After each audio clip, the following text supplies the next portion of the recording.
Sa detalye ng ating mga balita mga kabrigada, hinimok ngayon ng Presidential Anti-Organized Crime Commission ang mga lokal na pamahalaan na magkipagtulungan upang labanan ang mga iligal na aktibidad tulad na lamang ng human trafficking at pogo dito sa bansa.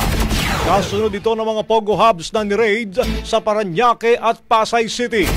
Sa panayam naman ng Brigada News FM Manila, kay PAOK spokesperson Winston Casio, sinabi nitong marami pang mga pogo hubs na iligal na nag-ooperate ang susunod nilang sasalakayin.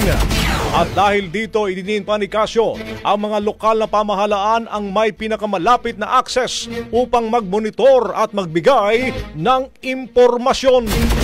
Kami nananawagan sa mga local government units all over the country. Please, tulungan naman po nila ang national government sapagkat sila ang nasa frontline. Makikita naman po nila kapag mayroong illegal na nangyayari sa kanilang mga bayan, mapaprobinsya, mapabayan, munisipyo, syudad o di kaya sa mga barangay.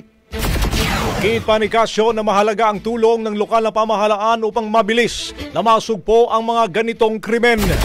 Samantala, patuloy pa rin inimbestigahan ng mga otoridad ang pagkakasangkot ni Liu Meng, isang Chinese na itinuturong middleman sa trafficking operation na nagdala ng mga Indonesian nationals sa bansa.